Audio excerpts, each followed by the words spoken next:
Hy aan, die harder.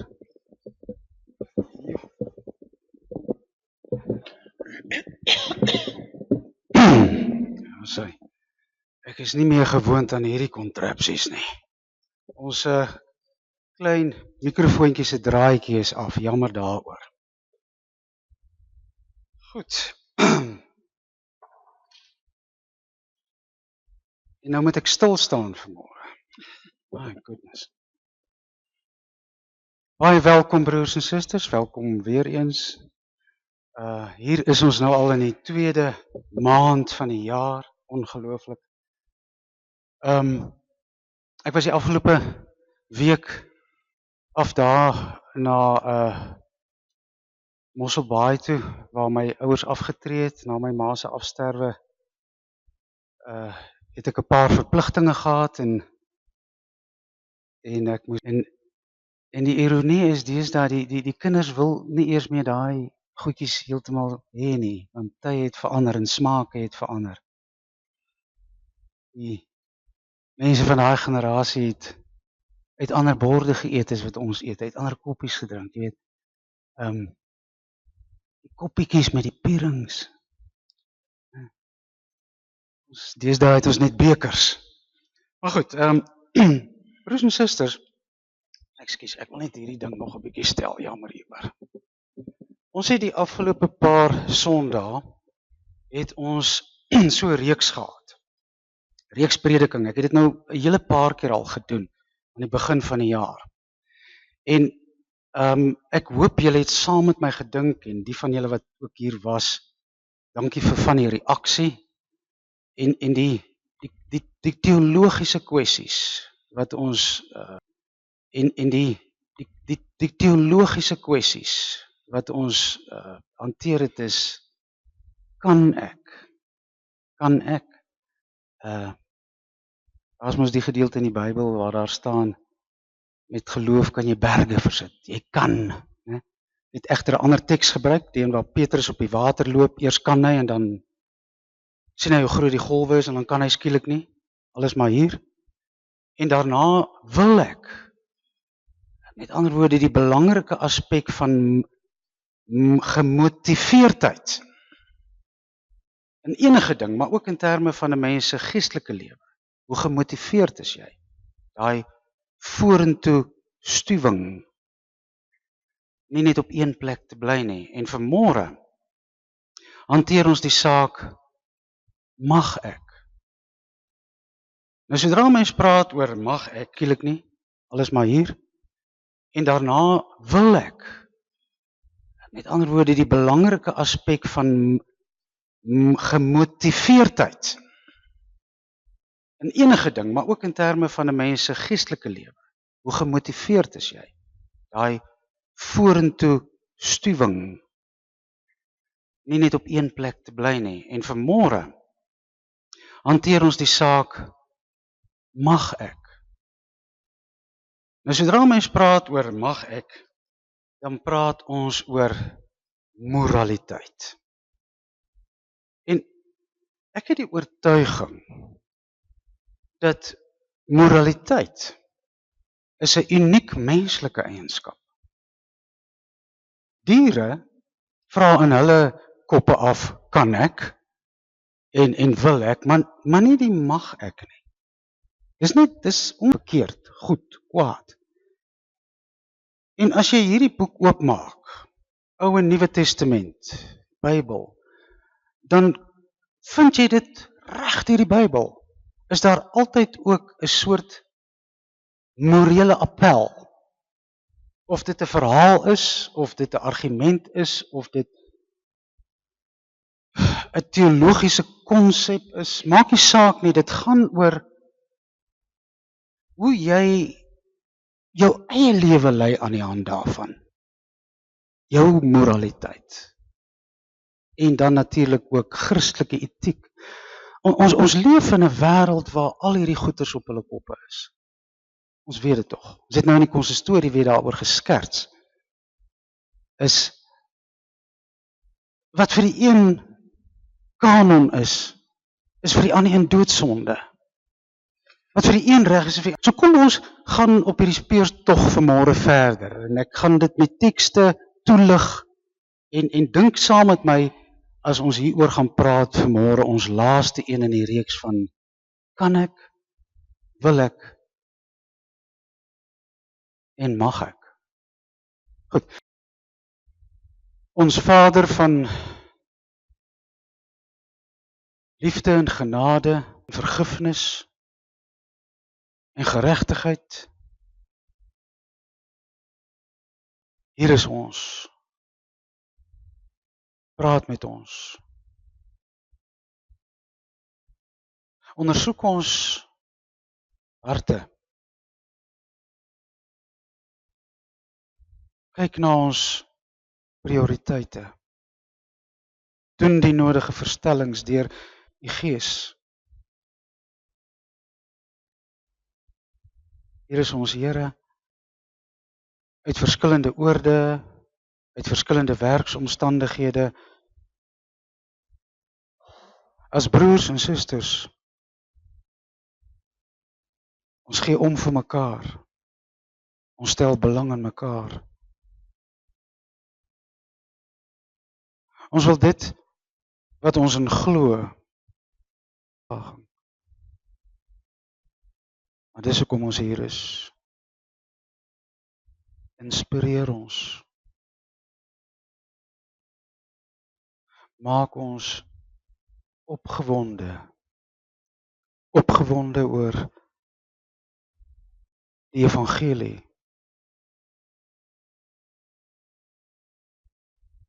Die koninkryk van die hemel.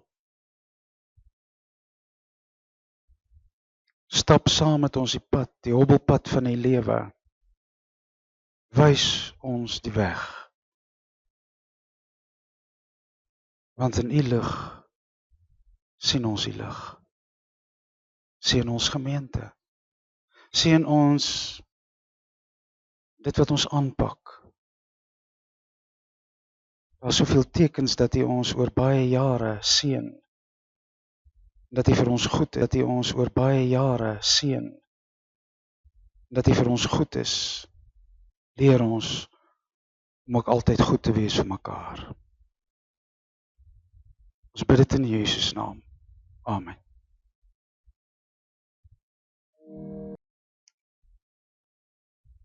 Maak ons die Bybel oop. Dan verneem ons in die tweede skepingsverhaal van 'n boom. Boom van kennis en goed en kwaad is baie moeilik om hierdie teologies gelade Hebreëse terme altyd te vertaal. Daarom sal jy sien daar is baie verskillende vertalingsmoontlikhede, maar kom ons sien dit as hierdie boom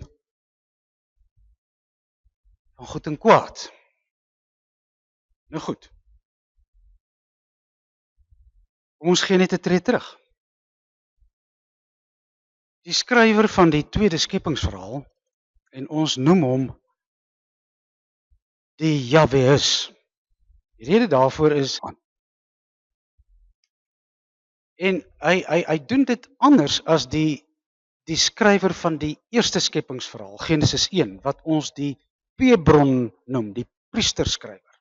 Ons hoef nie in te gaan oor daai tegniese goed nie. Maar hy doen dit anders. En as jy gaan kyk na hoe die skrywer van die eerste Genesis verhaal sy aanbieding vir ons op papier sit van die ontstaan van alles, dan sien ons by hom daar's 'n soort skepingssymmetrie wat hy aandui met die dae. En dit was die eerste dag en daar was skepping, en tweede dag en derde dag, en dan's daar die ritmiese skepingsaktiwiteite. Dis die eerste skepingsverhaal, almal van julle ken dit. Maar nie die Jahweus nie. Dis die tweede skepingsverhaal. Hy bied dit heel anders aan. Hy vertel 'n verhaal as hy praat van die skepping, dan praat hy van 'n tuin. En in die tuin is daar so half van in die middelpunt is daar die mens. En dan is daar die boom. So dis asof hy sulke konsentriese sirkels aanbied, eerder as die priesterskrywer wat dit so trappies vat, die eerste dag, die tweede dag, die derde dag, tot die mens gemaak is. Die Jahweus sien die mens so half van in die sentrum van die skepping. Maar nou is dit baie interessant.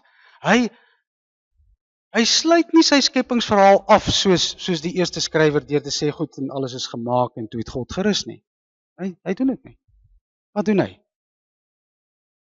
Hy vertel 'n heeltemal 'n ander verhaaltjie en goed en alles is gemaak en toe het God gerus nie. Hy doen dit nie. Wat doen hy? Hy vertel 'n heeltemal 'n ander verhaaltjie en dit is dat die mens in sy oorsprong het in 'n soort idilliese staat geleef. En hy noem dit 'n paradys. En dat die mens daarin volslaa harmonie was met homself en die natuur en met sy skepper. Dis hoe hy dit aanbied. Tot op 'n dag. Tot op 'n dag dat die mens tot daardie dag waar die vraag gekom het, maar mag ek? Kom ons sien dit, metafories gesproke, nie net as die begin van die mens as 'n morele wese nie, maar die begin van geskiedenis. Die begin selfs van tyd, soos ons dit verstaan, eksistensiële tyd. So morele ontwaking is en dis waarmee ek begin het met die inleiding, is 'n uniek menslike gebeure. Maar hierdie ontwaking het gepaard gegaan met konsekwensies. Maar hierdie ontwaking het gepaard gegaan met konsekwensies. Wat was die konsekwensies? Weet, ons is baie geneig om dit te sien as straf. Maar kom ons sien dit nie so legalisties nie. Kom ons sê, die mens het van toe af sy dierlike, naïewe, ahistoriese, idilliese, tydlose staat ontgroei. Mag ek? Van toe af volg die hobbelpad. Die hobbelpad van mens en mens en van toe af. Van toe af volg die hobbelpad. Die hobbelpad van mens en mens en mens en God en mens en natuur, waar hy voor baie kruispaaie en baie uitdagings en donker steegies en doodloopstrate te staan gekom het. Van daai eviksie, daai mag ek, uit sy idilliese staat uit.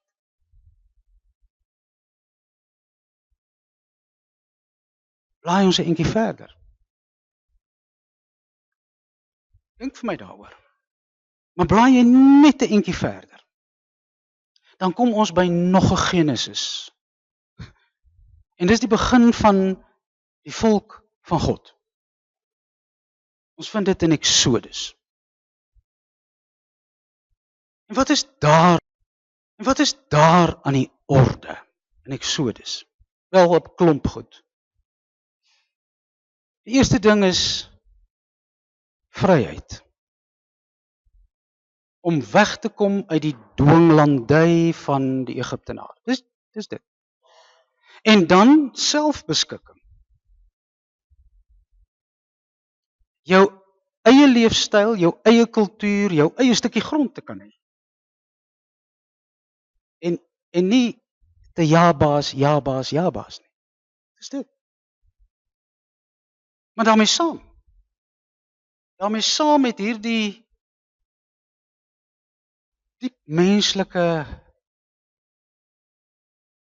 behoefte om tot selfbeskikking, vryheid, kom daar in Exodus 'n kompas, dat jy nie meer hoef te ja baas, nee baas nie. En die kompas, daai kompas sou die toekoms en die lewensstandaard en die geluk van die volk van God bepaal. Wat is dit? Wel, daar's baie wette in die Pentateug, maar dit kan gekondenseer word in die 10 gebooie. Jy mag nie rondkyk vir ander gode nie. Fokus op my. Dis die eerste een. Fokus. En dan as jy fokus, die tweede tafel, breedweg, dis hoe ek het sien. Jy mag nie steel nie, steel. Om die waarheid te steel. Om 'n ander man se vrou te steel. Dalk die laaste gebod, begeerte is op 'n ander vlak, maar dis die kompas. Fokus. Mag nie. Eintlik as jy mooi gaan kyk, is nie 10 gebooie nie, is verbooie. Ek dink daar's een gebod en dit is eer jou vader en jou moeder. Ander is verbooie. Dit wat verbied word. Hierdie goddelike verordening, hierdie morele kode, hierdie etiese model sou oor 'n enorme nawerking beskik wat amper half uniek is. Dit het 'n uitkring effek gehad verby die volk van God, verby Kanaan, verby die Ou Testament, verby die Nuwe Testament. Uitkring effek gehad verby die volk van God, verby Kanaan, verby die Ou Testament, verby die Nuwe Testament. Oor eeue heen tot hier by ons, dit word steeds gebruik as deel van ons liturgie, daardie etiese kode, daai kompas. Hierdie kode met 'n teologiese oorsprong. Dit sou 'n absolute universele impak uitoefen oor tyd en kultuur en landsgrense heen. Waaroor gaan dit? Ons tema vanmôre. Wat mag ek?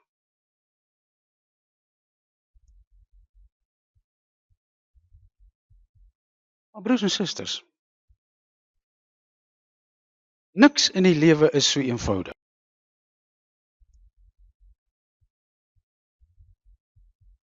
Maar broers en susters, niks in die lewe is so eenvoudig nie. Want daar's net 'n probleem hiermee. Met hierdie ongelooflike universele kode. En wat is dit? Dit is dat mense oor tydsgrense, etniese grense, kultuurgrense heen geneig is om nie daarby te hou nie. Ek dink by myself 'n bietjie konkreet, van daai dag af dat Moses nou daai 10 gebooie gaan haal het. Tot waar ons nou is. Dink julle mense steel nou minder?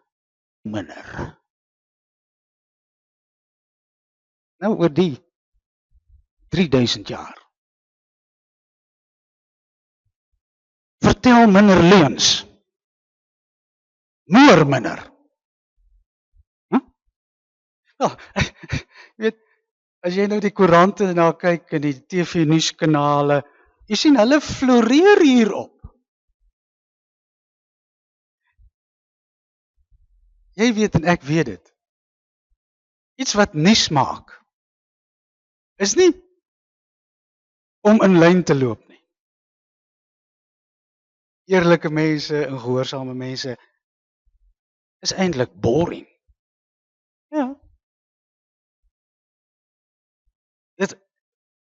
Die verbeelding en dis 'n ding waaroor 'n mens kan gesels. Ek wil vinnig iets daaroor sê. Hoe is dit dat dit ons verbeelding so nou afgetree het? Ek bly daar in Mossel Bay. Skeuier in die verlede week saam met hulle.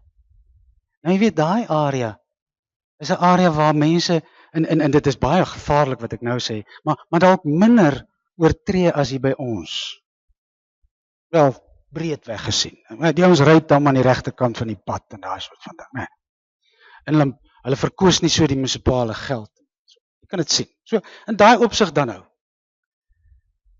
En daar is dit nou baie rustig.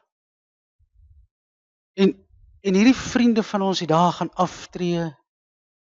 Maar nou sê die goeie vriendin vir ons, sy moet nou vandag bieg toe ons sit en eet. Sy sê, ek is gehoek op Crime Channel. Goodness, okay. Dat jy weet jy mag seker goed nie doen nie, maar daar's iets nou sit en eet. Sy sê, ek is gehoek op Crime Channel. Goodness, okay. Dat jy weet jy mag seker goed nie doen nie, maar daar's iets in ons wat wakker gemaak word oor hierdie goed wat mense nie mag doen nie. TV-reekse waar mense op die vindingrykste en die wreedste wyse die 6de, die 8de, die 9de, die 10de gebod oortree. Dit interesseer mense. So nou is my, jy ken die woord pragmaties. Dit wat in die praktyk werk. Jy kan 'n teorie hê, maar iewers moet die Amerikaners het 'n woord, hulle sê the raft must float. Jy kan allerlei goed doen, maar Bybel dan lyk dit hoe goed dit ook al gestel is, hoe van God dit ook al mag kom is, in die praktyk werk dit nie. Werk nie. Okay. Maar ek is nie die eerste een wat daai vraag vra nie. Daar was reuse in die verlede. Ek praat nou van teologiese intellektuele reuse wat hierdie vraag gevra het. Een van hulle, Aurelius Augustinus 420 na Christus. Hy het 'n enorme invloed uitgeoefen op die westerse teologie. Enorme invloed. Ons gaan vinnig iets daaroor sê. En sy konklusie is dat Augustinus, as jy sy werk lees, sy confessies en Divinitatis Dei, dan sien jy, hy probeer hierdie ding dat dit nie werk vir mense nie, probeer hy nou verduidelik. Uit die tekste uit en die Bybel uit op sy manier, baie allegories. En dan sê Augustinus, die probleem is die sondeval. Jy weet in Genesis is daar nie so woord nie. Glad nie. Word ook nie gepraat van sonde nie.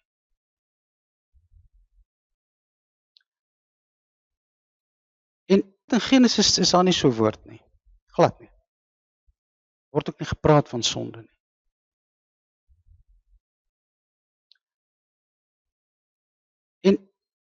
En hy sien dit toe as die oorsprong vir waarom ons net eenvoudig nie in staat is om die goeie te kan doen.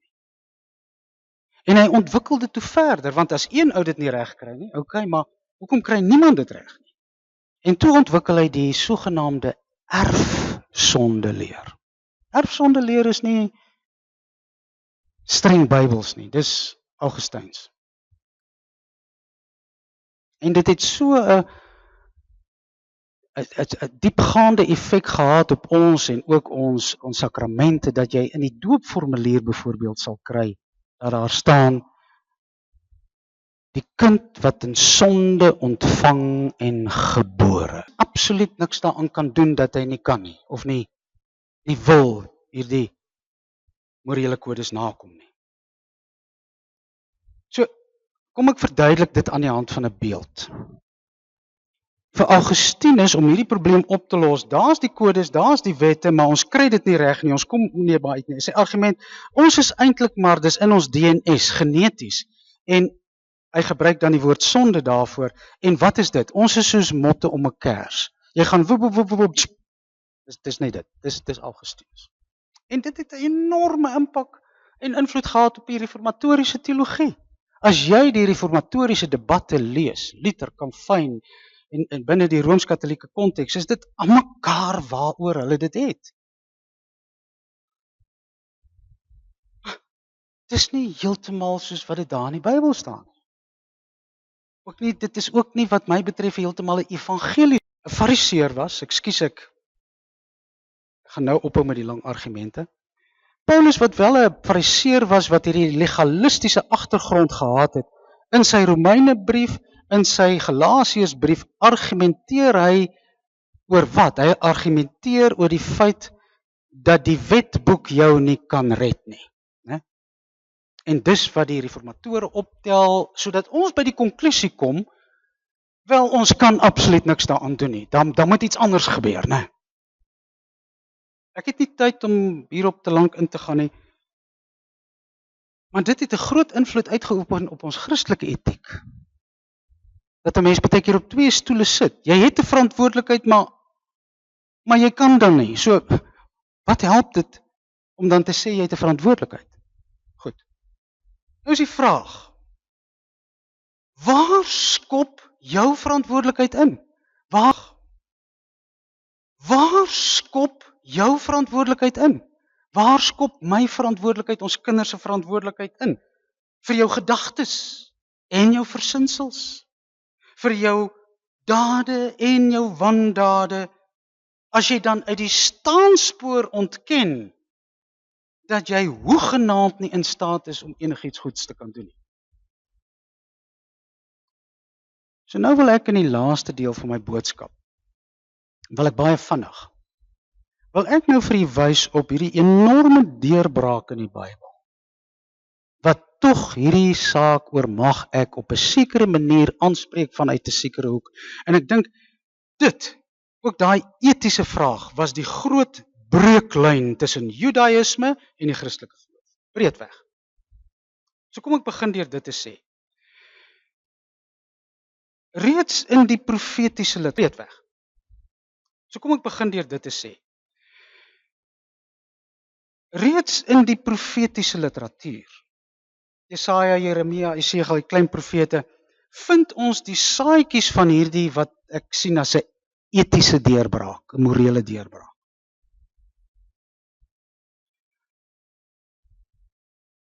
En jy vind dit onder andere ook by Jeremia,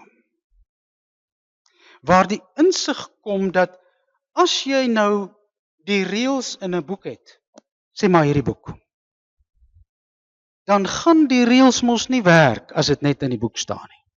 Maak nie saak of jy die boek onder jou arm dra nie, maak nie saak of jy dit wyd en suid verkondig nie. Daai boek, en dan stel Jeremia dit so, en ons sien dit ook by die Spreuke skrywer, daai boek kan nie net op die tafels van klip wees, soos in daai tyd, dit moet op die tafels tog op 'n element van verantwoordelikheid, ek sal selfs 'n ander woord wil gebruik deur te sê, internalisering. Broers en susters, dis een van die grootste probleme, politieke probleme in ons land. Jy sien dit, van die laagste tot die hoogste vlak, is dat reëls, morele kodes nie geïnternaliseer word nie. En dan op 'n dag spring dit uit. Dan sien jy steel die minister. Die minister maak die wet, maar dan steel hy. Die rede is nie geïnternaliseer nie. Nie na Jesaja geluister nie. Goed, dis die een ding. Waarop kom dit neer? Die jy mag en jy mag nie reël gaan nie eintlik oor die opsigter daar buite nie. Dit gaan nie oor die morele polisieman nie. Ek hoor hulle wil nou morele polisiemanne in die gemeentes ook aanstel. Ek is absoluut gekant daarteen. Dit gaan nie daaroor. Gaan nie eintlik oor die opsigter daar buite nie. Dit gaan nie oor die morele polisieman nie. Ek hoor hulle wil nou morele polisiemanne in die gemeentes ook aanstel. Ek is absoluut gekant daarteen. Dit gaan nie daaroor nie. Dit gaan oor dit wat op die tafels van jou hart geskrywe staan. Morele diskresie. Dit gaan oor 'n leefstyl. En dis nie staties nie. As dit staties was, hoef jy net 1 keer per jaar kerk toe te kom. Maar dis iets waaraan jy die hele tyd moet skaaf. Jy en jou familie met jou kinders is die hele tyd. Dit is 'n dissipline. Weet ons het toe ons kinders was gepraat van 'n godsdienstoefening. Daar's iets in, want jy moet dit beoefen. Die groot deurbraak